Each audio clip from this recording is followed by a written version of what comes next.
As much as we admire the U.S. Founding Fathers for leading the American Revolution and creating the Constitution, it is easy to forget that many of these men also found time to have multiple affairs, satiate their sexual appetites, and treat unusual bodily ailments.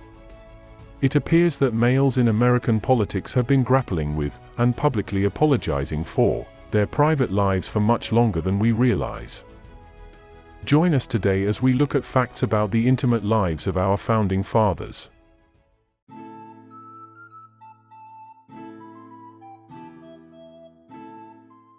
Gouverneur Morris passed after succumbing to complications related to sticking a whale bone into his urethra. A longtime sufferer of gout and possibly prostate cancer, Morris was having a difficult time urinating and tried to use the whale bone as a catheter. It didn't work.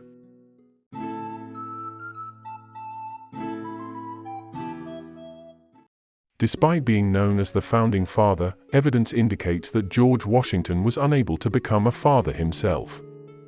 Because he didn't have any of his own, any photo of him with children is of his stepchildren or relatives.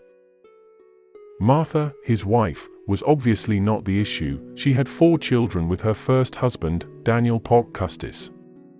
It is believed that George's infertility was caused by a tuberculosis illness.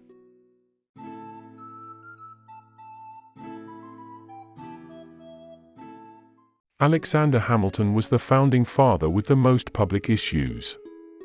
Hamilton couldn't say no to the alluring Maria Reynolds while his wife was gone for the summer, and the two started an affair. When Maria's husband returned, he demanded money from Hamilton in exchange for staying quiet. Nonetheless, Hamilton maintained the affair. A pattern emerged. Maria's husband would leave, Maria would call Hamilton over, Maria's husband would return and demand money, and Hamilton would pay. The situation became so severe that Hamilton was forced to make the affair public. Unfortunately, this had the unintended effect of embarrassing not only Hamilton, but also his wife.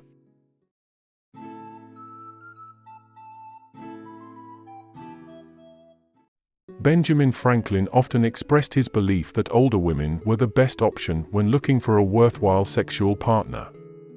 In his paper Advice to a Young Man on the Choice of a Mistress, Franklin wrote about how older women were both more grateful to catch the eye of a younger man, and more experienced when it came to getting down and dirty.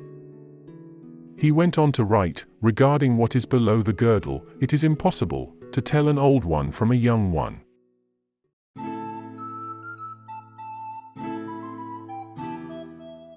While Dolly Madison, James Madison's wife, was widely known to conform to hyperfeminine beauty standards, as a buxom woman with a mouth which was beautiful in shape and expression, James's figure was rather slight.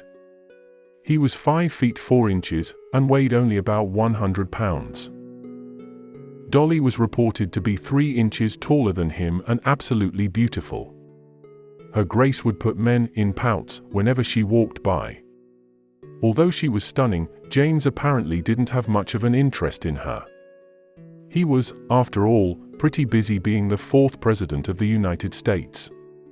His lack of amorous passion for his beautiful wife allegedly caused her to seek the company of other men.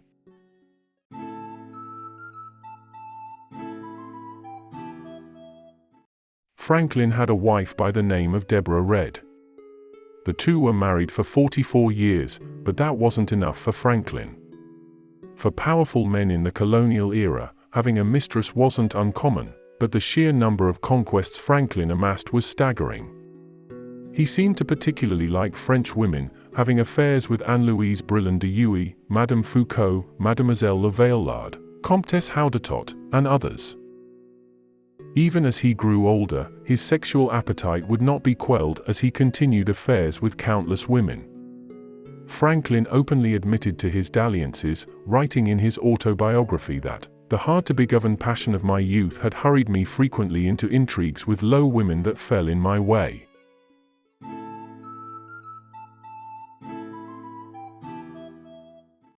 One of the lesser-known founding fathers, Gouverneur Morris, has also been described as a sexual libertine by virtually all of his biographers. He had affairs with countless women, and he did it all with one leg. Morris is even rumored to have lost his leg in the midst of one of his sexual exploits, when an affair with one of his lovers was interrupted by her husband. Morris is said to have been run over by a carriage in his attempt to escape, losing his leg in the process. Luckily for him, his one-legged status did not appear to harm his chances with women. He had an affair with Madame de Flahaut, a French woman who lived in the Louvre before moving around Europe to follow Morris and other future lovers and husbands.